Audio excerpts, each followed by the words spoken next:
હે નાગપંચમી સમાચારમાં તમારું સ્વાગત છે.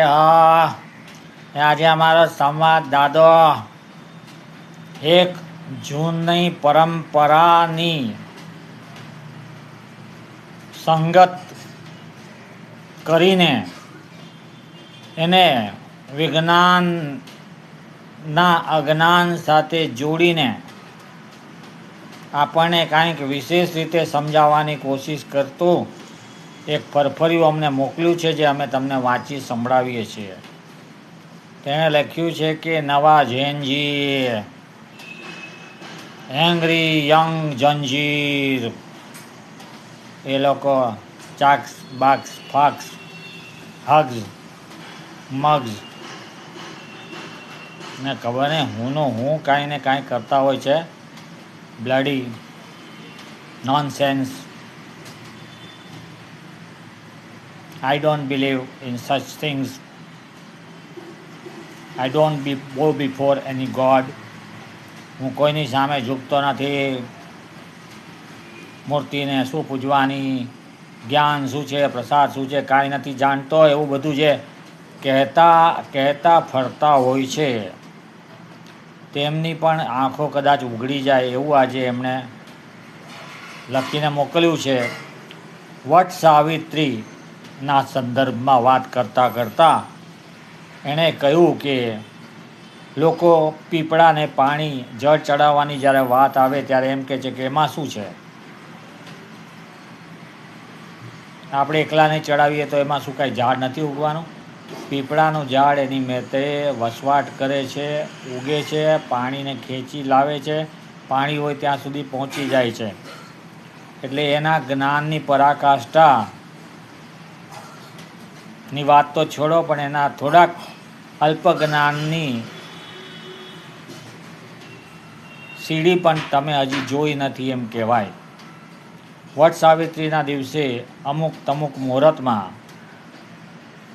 વડલાને દોરાથી પ્રદક્ષિણા કરતાં યમરાજાને બાંધી લેવાની વાત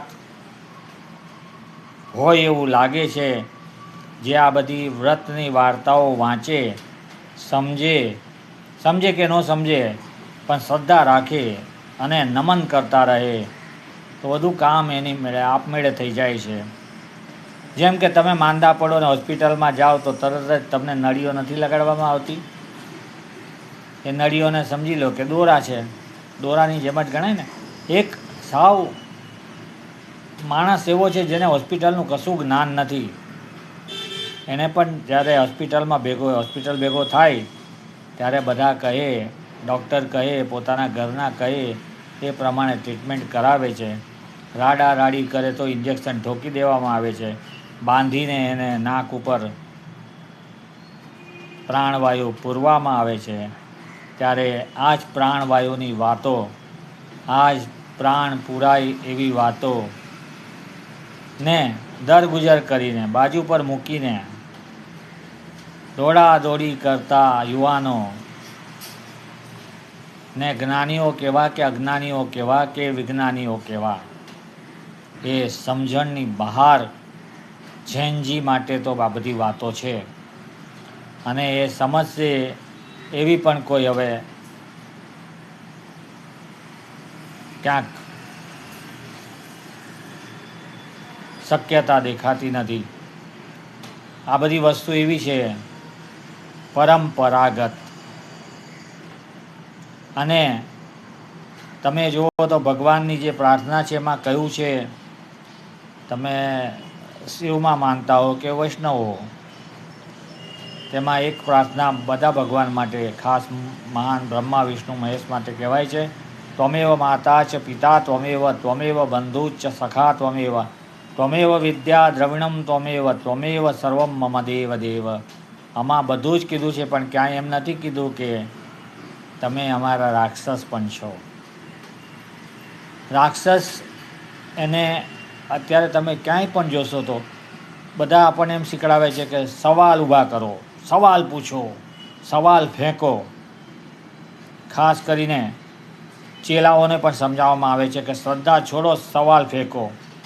અને પછી ગુરુ બનાવો, શ્રદ્ધા ફેંકો અને પછી માસ્ટર બનાવો, શ્રદ્ધા ફેંકો અને પછી કોઈક માર્ગદર્શક નિમો. તમને માર્ગ ખબર નથી તો માર્ગદર્શક તમે કેવી રીતે નિમી શકો?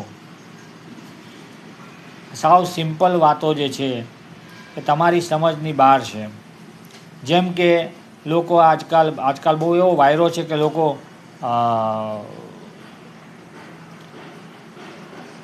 પહાડો ઉપર ફરવા જાય છે, હાઇક. હવે એ પહાડો ઉપર જ્યારે ફરવા જાય, ઊંચા ઊંચા પહાડો ઉપર હોય, ત્યારે વીજળીને વાદળા બિલકુલ એ પહાડની ઉપર અડીને બેઠા હોય અને ત્યાં ચમકારો થાય, તો લોકો પહાડો ચડવા માટે, હાઇકિંગ કરવા માટે લાકડી લઈને જતા હોય છે. ત્યારે ત્યાંના ગાઈડ એમ કહે છે કે લાકડી લેવી નહીં, લાકડાની લાકડી લેવી નહીં, કારણ કે વીજળીને એટ્રેક્ટ કરે છે, એમાં વીજળી આવી જાય અને તમે એનો ભોગ બની જાઓ. ત્યારે લોકો કહે છે કે તમે કોઈ મેટલની લાકડી લો. હવે આ આપણી વૈજ્ઞાનિક સમજની બહાર છે. જનરલી ગુડ કંડક્ટર અને બેડ કંડક્ટર એવું કહે છે ને, તો લાકડું એ તો ઇલેક્ટ્રિસિટીનું બેડ કંડક્ટર છે, તો એમાં ઇલેક્ટ્રિસિટી આવે જ નહીં ને પાસ જ ન થાય. પણ કુદરતના ખેલ નિરાલા, એટલે તો એને માયા કહે છે. એક વખત કોકે આપણા મોટામાં મોટા નેતાને પ્લેનચેટ ઉપર બોલાવેલા અને એમને પૂછ્યું કે ઉપર શું છે? નીચે તો સરમુખત્યારશાહી છે, ગમે તે રીતે ચાલતી હતી તે વખતે, તો ઉપર શું છે? તો એને એમાં જવાબ દીધો કે ઉપર ના સમજદારશાહી છે. એટલે આપણા જે બધા આપણી માન્યતાઓ છે, આપણા નિયમો છે, એ કુદરતના નિયમો ઘણીવાર ઊંધી રીતે પણ ચાલતા હોય છે. જેમ કે લોખંડ તો ડૂબી જવું જોઈએ પાણીમાં, પણ લોખંડનું જહાજ તરે છે. એટલે ગ્રેવિટેશનલ ફોર્સ છે, એવી રીતે બિયોન્ડ ફોર્સ પણ છે. પાણીનો બિયોન્ડ ફોર્સ, ધરતીનો ગ્રેવિટી ફોર્સ. આ બધી વસ્તુ જે છે એ અમારો સંવાદદાતા જાણે છે અને એ આપણને આવું બધું લખીને મોકલાવે છે. ત્યારે અમે તો એકદમ કહેવાય ને કે અમારામાં તો અમારું હૃદય ગદગદ થઈ જાય છે, અમારું મગજ એકદમ પ્રફુલ્લિત થઈ જાય છે. અમને થાય છે કે આખી ચેનલ ને આ બધું જે કાંઈ અમારી પાસે છે ને બચત એ બધું એને આપી દઈએ અને એના ચરણે પડી જઈએ. અને ચેનલ ચલાવવાની હું જરૂર છે, એની પાસે સત્સંગ કરીએ, એવો અમારો સંવાદદાતા છે. પણ મારો બેટો એવું બધું લખીને એવી તળપદી ભાષામાં અમને મોકલે છે કે અમને ઘણીવાર એમ થાય છે કે આ કહીએ કે ન કહીએ. કારણ કે કાંઈ પણ બોલવામાં આવે ત્યારે બ્રોડકાસ્ટર ઉપર એક જવાબદારી લાદવામાં આવે છે કે આ સાચું છે કે ખોટું છે, એની તમે પરીક્ષણ કર્યું કે નહીં, પરીક્ષા કરી કે નહીં. હવે આજકાલ તમે જુઓ છો કેવા ખૂના મરકી થાય છે. હવે કોઈક ખૂની પકડાય તો સંવાદદાતા મેસેજ મોકલે કે આ ફલાણો ખૂની છે, પકડાયો. હવે એની ચકાસણી અમે કેવી રીતે કરી શકીએ? અમને તો જે ન્યૂઝ મળે એ અમે બોલી દઈએ, બકી દઈએ, કહી દઈએ. કોઈક વાર બહુ જરૂરત પડે એવું કાંઈક અટપટો વિષય હોય તો સમજાવી દઈએ, સમજાવવાની કોશિશ કરીએ. પણ જવાબદારી કેવી રીતે લઈએ કે આમ છે ને આમ નથી ને આમ છે? એ બધું કામ જેનું છે તે કરે. એનીવે, વટ સાવિત્રીના દિવસે જેને ખબર છે એની શ્રદ્ધા વધે, જેને નથી ખબર એ શ્રદ્ધા રાખતા થાય અને આપણા પરંપરાના ફળો ચાખતા થાય.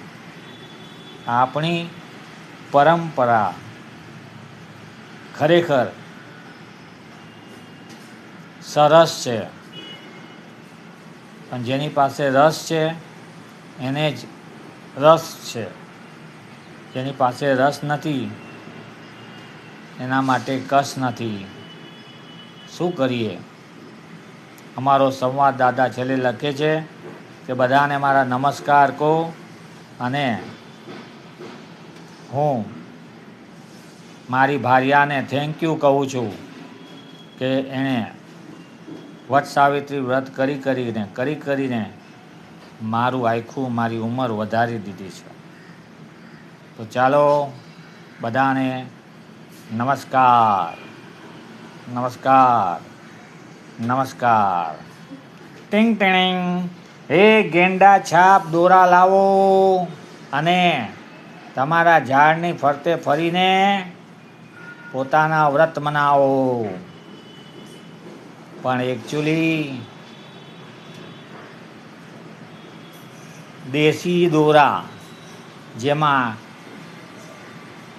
કોટન, રૂ વપરાયું હોય, રૂ દ્વારા બનેલા હોય, તે ઉત્તમ હોય છે. પણ તમારે મજબૂતી જોતી હોય તો અમારા ગેંડા છાપ દોરા લાવો અને પતંગની જેમ ઝાડને પણ ફેરવીને બાંધોને બંધાવો. ગેંડા છાપ દોરા દોરા દોરા, ટોરા ટોરા ટોરા.